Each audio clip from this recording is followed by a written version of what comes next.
There are moments in history that stop the world, moments that cut through the noise of everyday life and make everyone pause, look up from whatever they are doing, and just stare at the screen in disbelief. February of 2026 gave the world one of those moments. A man in his 60s was driven away from a small police station in Norfolk, England, sitting in the back of a black Range Rover, looking utterly shell-shocked, pale, and broken. A photographer from Reuters captured it perfectly. That image went everywhere. It was on the front page of newspapers from London to Tokyo, from New York to Sydney. The man in that car was Andrew Mountbatten Windsor, the younger brother of the King of England, and just hours before, he had been arrested for the first time in his life. A royal arrested on his own birthday. The world could not quite believe what it was seeing. Now, to understand just how seismic this moment was, you have to understand what the British monarchy represents to the world. It is not just an institution, it is a symbol. For over 1,000 years, the royal family of Britain has been this untouchable, almost mythical presence. Kings and queens, princes and princesses, they existed in a different universe from the rest of us. They lived in palaces behind iron gates, surrounded by guards and protocols and centuries of tradition. They were not people you arrested. They were people you bowed to. And yet on the morning of February the 18th, 2026, police officers from Thames Valley knocked on the door of Wood Farm, a cottage on the royal family's Sandringham estate in Norfolk, and they arrested Andrew Mountbatten Windsor on suspicion of misconduct in public office. Just like that. A member of the royal family dragged into a police station, questioned for over 10 hours, and released without charge to continue the investigation. Nothing like this had happened in over 350 years. Not since the days of kings and political prisoners, of Tudor power struggles and Stuart executions, had a senior royal been treated like a common suspect by the law. And this time, it was not politics. It was something far messier, far darker, and far more personal. To trace how the royal family arrived at this extraordinary point, you have to go back years, all the way to a name that has become synonymous with one of the most sickening scandals in modern history, Jeffrey Epstein, the American financier who cultivated relationships with the most powerful and wealthy men on the planet, who trafficked young women and girls for decades, who died in a prison cell in 2019 in circumstances that still divide opinion, and who left behind a long, dark shadow that continues to stretch across some of the most prominent names in the world. Andrew Mountbatten Windsor had known Epstein for years. He attended parties at his homes. He was photographed with him repeatedly. And one of those photographs, the one showing Andrew with his arm around a 17-year-old girl named Virginia Roberts Giuffre, became one of the most scrutinized images of the 21st century. Giuffre alleged that Epstein had trafficked her to Andrew, that she had been forced to have sex with the prince on 3 separate occasions, twice when she was just 17 years old. Andrew denied it all. He denied everything, repeatedly, categorically. He even sat down for one of the most disastrous television interviews in British broadcasting history, a BBC Newsnight interview in 2019 where he claimed he could not sweat due to a medical condition, where he failed to express any sympathy for the victims, where he said he went to New York to personally visit Epstein after Epstein had been convicted of sex crimes because it was the honorable thing to do, to end the friendship in person. The British public was horrified. The interview became a textbook example of how not to handle a crisis. Within days, Andrew stepped back from his public royal duties. The palace tried to contain the damage, but the damage had only just begun. In 2021, Giuffre filed a civil lawsuit against Andrew in the United States. For over a year, the legal proceedings ground on, deeply embarrassing the royal family. Then, in early 2022, Andrew reached a settlement with Giuffre.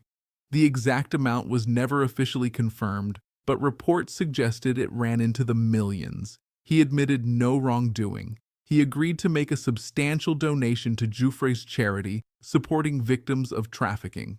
And the world watched as a man who had once been a proud naval officer, a veteran of the Falklands War, a senior working royal, was quietly stripped of his military affiliations and his royal patronages by Buckingham Palace. He was finished as a working member of the royal family, though he retained his titles for a little while longer. But the story refused to end, because Epstein had kept files. Meticulously, obsessively, Epstein had documented his world. And those files, millions and millions of pages of emails, letters, and documents, were sealed in U.S. court proceedings for years. Then, in January of 2026, the U.S. Justice Department released them, all of them, over 3 million pages, dumped into the public domain, and the world's journalists, researchers, and investigators poured through every single one. What they found regarding Andrew was devastating. There were emails showing that Andrew, in his capacity as British trade envoy, had forwarded confidential government reports to Jeffrey Epstein. Reports about official visits to Hong Kong, Vietnam, Singapore, sensitive trade information gathered at taxpayer expense, sent to a convicted sex offender with no security clearance whatsoever. This was not just embarrassing, this was potentially criminal. This was misconduct in public office, a charge that in the United Kingdom carries a maximum sentence of life in prison. Anti-royal organizations were the first to formally call on the police to investigate. And the Thames Valley Police, to its credit, took those calls seriously. Within weeks, the force confirmed it was assessing the claims. Then a few more weeks passed, and on a cold February morning, they acted. The arrest was stunning in its swiftness and its symbolism. One newspaper described it as the moment the last illusion of royal untouchability was shattered. Another called it the end of an era. And in a way, both were right.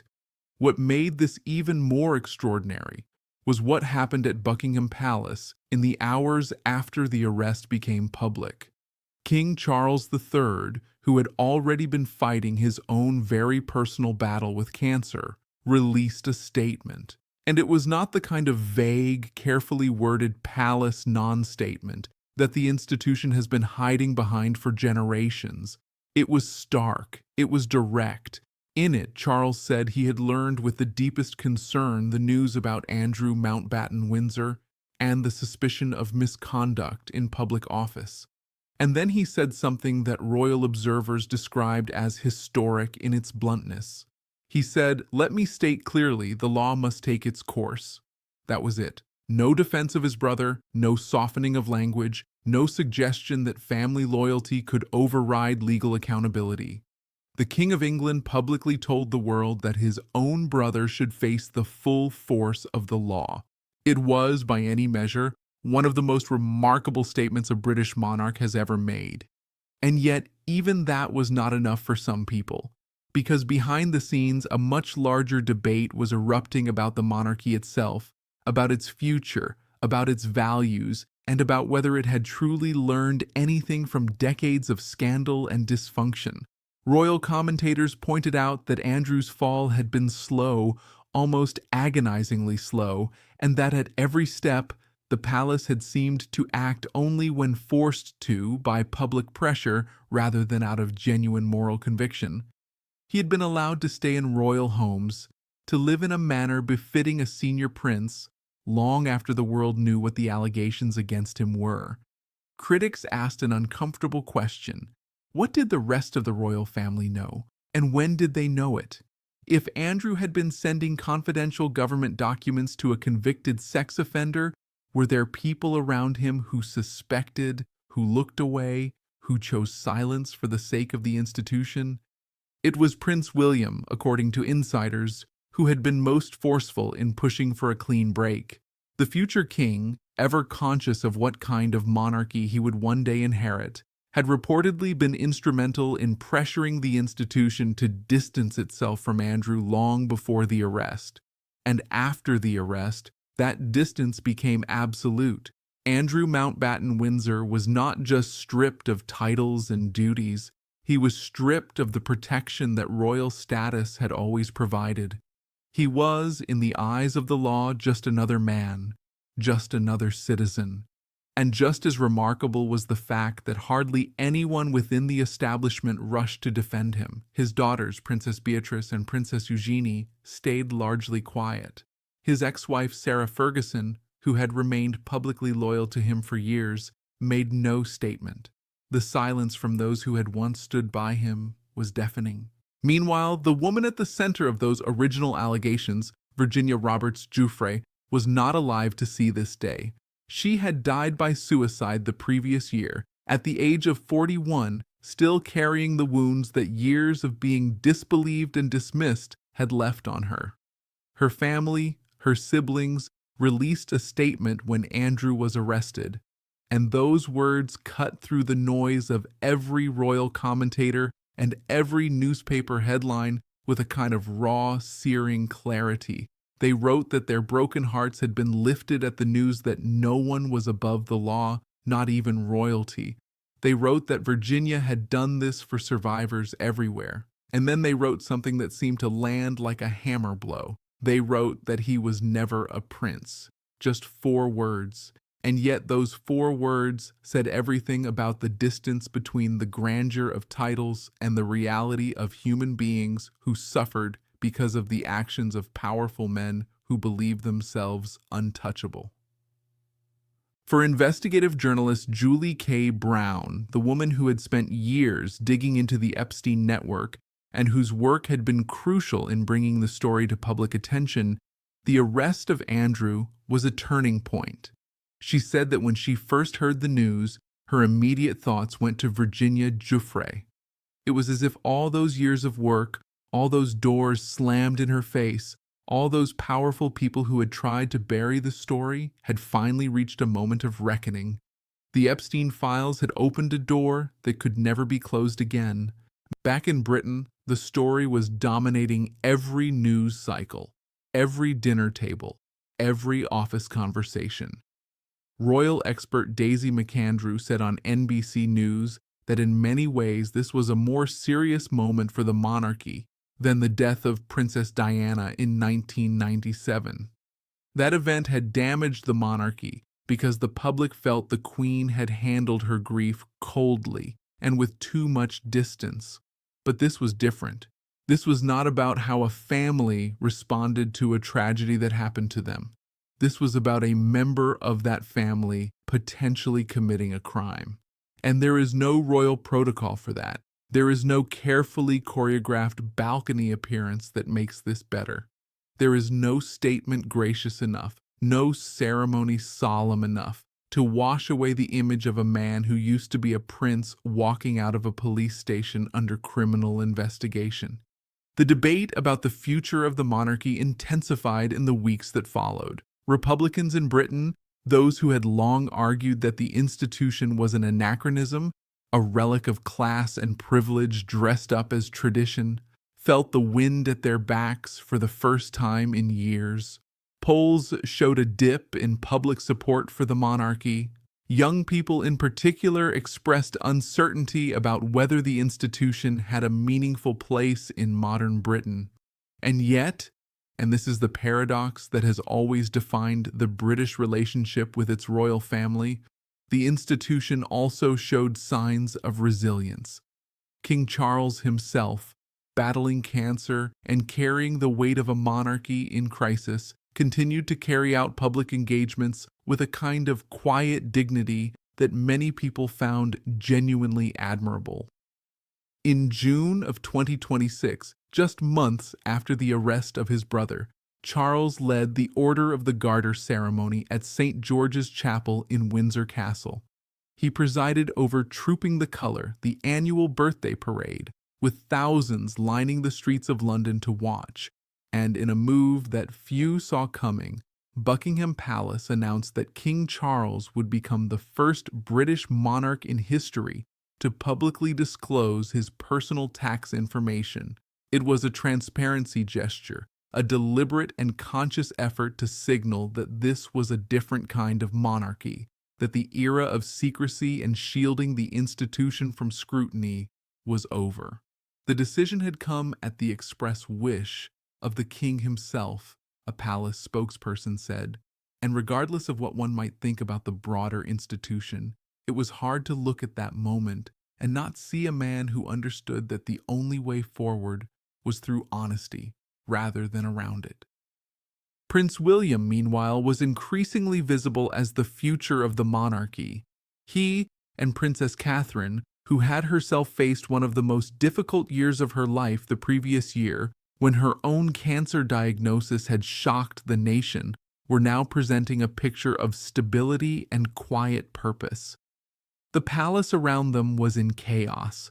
The headlines were relentless. But William and Catherine seemed to be doing what royal families have always done in moments of deep crisis. They kept going. They showed up. They stood in front of the cameras, and they reminded the public that the institution was larger than any one individual, no matter how damaging that individual's behavior might be. And then there was Prince Harry, who had been watching all of this from his home in California. The Duke of Sussex had spent years since his exit from royal life writing about the dysfunction he claimed to have witnessed inside the institution. His memoir had caused enormous controversy. His Netflix documentary had deepened the rift between him and the rest of the family. Many within the royal circle had dismissed him as bitter, as someone seeking relevance through criticism. But now, as the world watched Andrew being led into a police station, as the Epstein files laid bare the actions of a man the palace had protected for years, some of Harry's words began to sound less like complaint and more like warning. He had written about the institution circling the wagons to protect itself at the expense of truth. He had written about the gap between the public image of royalty and the private reality. Whether people agreed with him or not, the Andrew story gave those observations a new and uncomfortable resonance. What this story ultimately revealed, and what made it so globally gripping, was not just the scandal itself, as extraordinary as that was. It was what the scandal exposed about the nature of power and the illusions that powerful institutions create around themselves. The British monarchy had spent centuries cultivating a mystique. Behind the gold carriages and the crown jewels, behind the elaborate ceremonies and the carefully curated official photographs, there was, as there always is with human beings and human institutions, something messier, something more complicated, something that does not always survive close examination. The palace had operated for generations on the principle that daylight should never be let in on the magic of monarchy. Royal historian Sarah Gristwood, one of the foremost experts on the British crown, said she could not think of anything like this in modern times. The first age, she said, in which someone who was very recently a senior royal could be treated like any other common criminal. And that phrase, any other common criminal, is the one that lingers. Because the truth is that the arrest of Andrew Mountbatten Windsor was not just about Andrew. It was about a reckoning that had been building for a long time. Not just in the royal family, but across the world. The Epstein files had already pulled back the curtain on a global network of powerful men who believed that wealth and status put them above accountability. Politicians, financiers, celebrities, royalty. The arrest in Norfolk was one thread in a much larger tapestry, and as that tapestry was being unraveled, the world was watching, riveted, because what it revealed was a question that every functioning society has to ask itself. Does the law apply to everyone, or do some people get to live in a different world, protected by money and privilege and the velvet rope of institutional loyalty? Britain, on that cold February morning, answered that question at least partially. One man's immunity had run out. One man's birthday had become the day the world remembered that no title, however ancient, however gilded, however deeply embedded in the pageantry of 1,000 years of history, puts you beyond the reach of the law. The Thames Valley Police had knocked on the door of a royal cottage, and the door had opened, and out walked a man who, for all his life, had walked through the world in a different category from everyone else. And suddenly, unmistakably, he was in the same category as everyone else. The story is not over. It will take months, perhaps years, to reach whatever legal conclusion the investigation produces. More documents may surface, more allegations may be examined. The full picture of who knew what and when, of how confidential government information ended up in the hands of a convicted predator, is still being pieced together. The question of whether Andrew Mountbatten Windsor will ever face formal charges hangs in the air. The question of whether the monarchy will emerge from this crisis stronger or weaker remains genuinely open. But what is certain is this: the palace story of 2026 changed something fundamental. It changed what people believe is possible.